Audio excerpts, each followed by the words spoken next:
Hey everyone, my name's Lauren Leone, the Chief Growth Officer here at Cardinal Digital Marketing. Today we're going to do something a little bit different than our typical Ignite Healthcare Marketing podcast episode. I'm really excited about this one because I am here with a number of Cardinals to bust some marketing myths. So we have heard these over decades of working with various healthcare organizations, and what we want to do today is bring to you the things that we hear that are not necessarily true, that are not being used in the right way, so that you guys don't make the same mistakes. These types of misconceptions tend to spread like wildfire, and they can lead to missed opportunities for your business. So without further ado, let's dive in with some of my favorite Cardinal colleagues. So now I'm going to hop on over to a conversation with Alex Kemp, who is our Director of Applied Analytics, to see what he has been coming across in his day-to-day. Alex, I love having you. I love our episodes on things like PMAX and the marketing strategies, but I want to talk to you today about the things that we hear that are not quite accurate. Let's dive into the things that you hear most commonly in your conversations with our clients. Thanks, Lauren. I think one of the biggest ones I've heard of is that Performance Max cannot be effective for lead generation. So I'd say about 3 years ago, this wasn't a myth. Like, this was the actual reality that Performance Max just wasn't good at driving leads. That was just because it was kind of marketed as this kind of one-stop shop for all your Google inventory, and it worked really well for e-commerce, but it really did not pan out well for lead generation just due to kind of the poor quality of the leads that were being driven. But that was 3 years ago. And now it's gotten to a point where actually, if you give it the right signals and the right inputs, it can actually be very effective, sometimes even more effective and more efficient than non-brand search. So what made it a myth now is that when you give it actually like qualified signals, that is to say like qualified phone calls or qualified form submissions, the system is much better at weeding out the low quality potential leads versus the higher quality ones. So I think with Performance Max, it's just about giving it the right directions and the right volume of signals. So you guys have heard a bunch of myths from some of our leaders of our teams,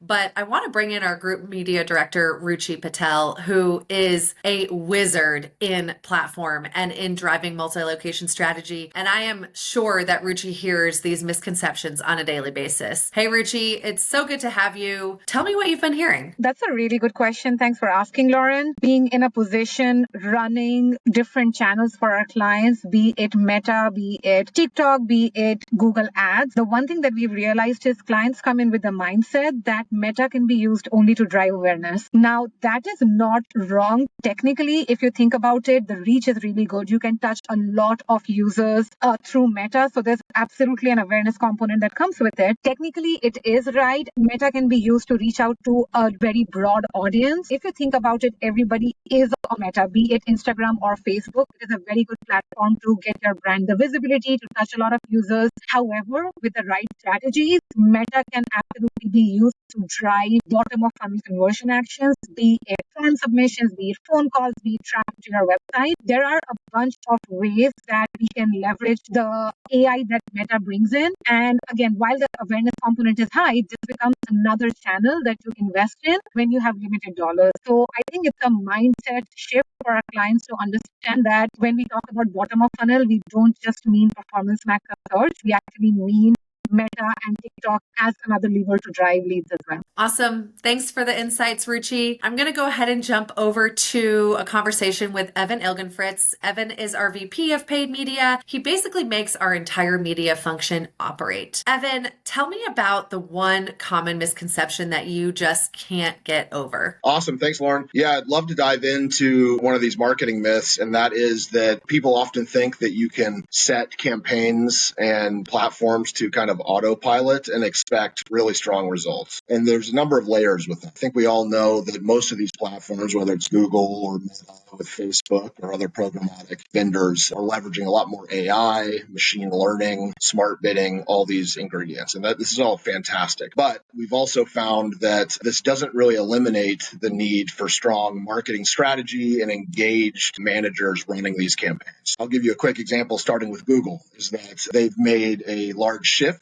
that continuing towards smart bidding to set your campaigns to let the algorithm, let the system, using the signals you provide for conversion signals, to optimize towards the right people in driving those conversions for you. And we here at Cardinal absolutely leverage this tool, but there's other aspects to it, which is broad match keywords, for example, in paid search. This is a kind of more recent thing. If we go back a decade, broad match was largely never used because it was too unwieldy. And now Google has added some more systems in place to help it provide better traffic. But we've seen here at Cardinal that if you just let the campaign run, the system really does need more control and support and curation than you might be led to believe. So this means that you have to have a very strong strategy about which keywords, which type of people you're trying to drive into which experience. And then even when you're using smart bidding or any of these tools, that you need to stay very present all the time, making sure that one, are we capturing the right keywords and the right people? Are they going to the right location? Are we saying the right thing to them? And ultimately, we found that just kind of letting these campaigns run, setting them up using smart campaign designs or kind of entirely broad match keyword approaches, if left unchecked, you'll come back to find that you're capturing a lot of irrelevant traffic and the system isn't really able to solve all your problems for you without your continuous feedback. So that's Google. That applies, I think, to a lot of the products they offer, which is obviously paid search, but the GDN, Performance Max, all of these campaigns really require a steady hand on the wheel to make sure that we're allowing the algorithm to do the right things for us. I think this also definitely applies to other channels, right? Programmatic, for example, and display or video inventory. It's going to be a bit different than Google, of course, but the things that you're going to want to make sure the system is providing is, again, are these people relevant? Are we showing inventory correctly on the right locations or the right content at the right time? And are we optimizing correctly towards the right behaviors that we want to encourage? All of these things, of course, these, different vendors and providers have tools to help the system support you, but just continue to find that you need a steady hand driving the strategy and curating the results. And then finally, if I think Meta, when we talk about social, the first thing that pops in anyone's mind is Meta, Facebook, and all of this remains true as well, with landing the right people, the right geographic targeting, and sending the right signals to the campaign. Otherwise, before you know it, you're going to start collecting a lot of clicks, a lot of traffic that ultimately isn't landing on your ideal performance or the right audience that you had originally intended. So all this is to say that if we look back in total, that while all of these tools provided to us now as we head into the future with smart bidding and AI integration and machine learning are absolutely important in Cardinal, we use it, we leverage it every day, but it's a different type of management. It does not mean that you don't have to manage it as much. You just have to approach it a bit differently and make sure the inputs you're providing to these platforms, be it the type of people, the type of keywords, the landing page experience, all of these things are really dialed in so you can provide the right bumpers to the algorithm to keep them in check. And ultimately, this is how we found great success. We're continuing to refine this approach every week, every month as we go forward. But again, we're excited about these tools coming out, but are keeping a bit of an old school mentality that we make sure that we're designing this correctly and checking in on the results. More great insights. Thank you for joining us, Evan. Let's keep this train rolling with the media misconceptions by talking to Brandon Wilhelm, one of our other group media directors. Brandon is newer to the Cardinal organization, so what's really fun is Brandon has probably heard a lot of really interesting myths and misconceptions in his first couple months here with us, and I'm sure he has some that he can speak to from his prior experience as well. Brandon, when you think about your couple months here at Cardinal and your experience leading up to Cardinal, what are some of the myths that seem to be persistent across those experiences? Thanks, Lauren. One of the things that I hear most frequently is that more traffic equals more sales. I think a lot of people believe that simply increasing website traffic will automatically lead to more sales. And it's really just not that simple. As traffic increases or we take steps to reach an audience more broadly, it's pretty common that you're going to see the quality of that traffic decrease naturally as you go to a broader and broader audience. That affects things like conversion rates pretty naturally anytime we see these things grow over time. So it's not as simple as being a one-to-one thing with traffic and sales. And the more you understand about your audience and who the core of that audience is, the much more likely you are to be able to drive increases in traffic incrementally while maintaining some level of quality. And so it's super important to understand. And we see it so much with clients in the past I've worked with where,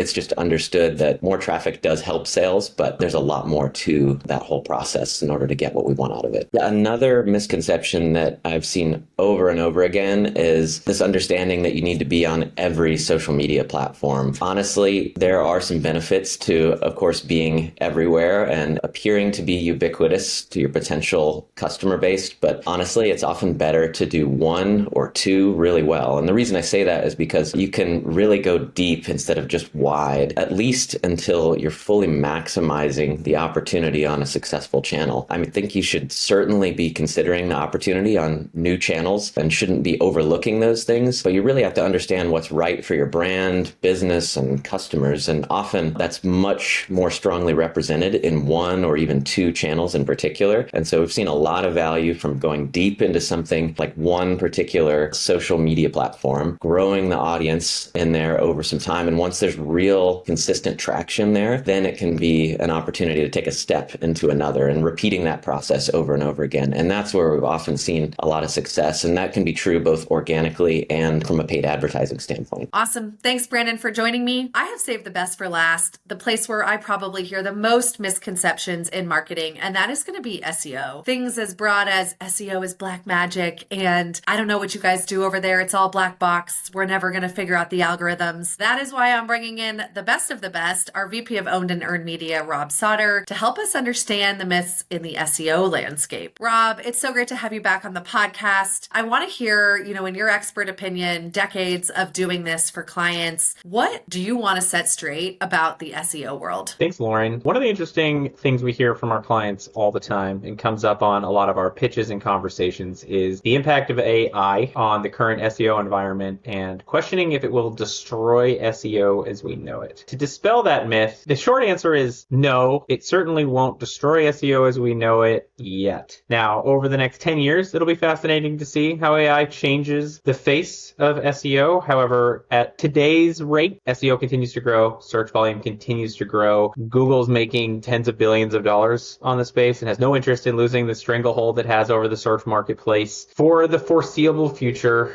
in healthcare marketing, SEO is going to remain an extremely valuable place. There will be a lot of traditional searches, and we will keep a close eye on how AI continues to impact the market. Another misconception we hear a lot is asking about how quickly SEO can impact a business. So often we work with clients who also experience and manage paid media alongside their SEO. And often we see the misconception of SEO being held to similar speed to impact as paid. At the end of the day, SEO can and will, if done right, have some quick wins, but generally speaking, to see true bottom line impact from SEO, you're looking at somewhere between, depending on the investment, 5, 6, 7 months of rolling out a strategy. And that is in part to the audits, the research, and building the strategy. It also accounts for the time it takes to make the changes to a site, have Google crawl and recognize those changes, and then finally to have Google or the other engines apply value to those changes. And that takes a period of time and requires crawling, requires data gathering and data growth. And again, at the end of the day, you're looking at around a 6 month and really,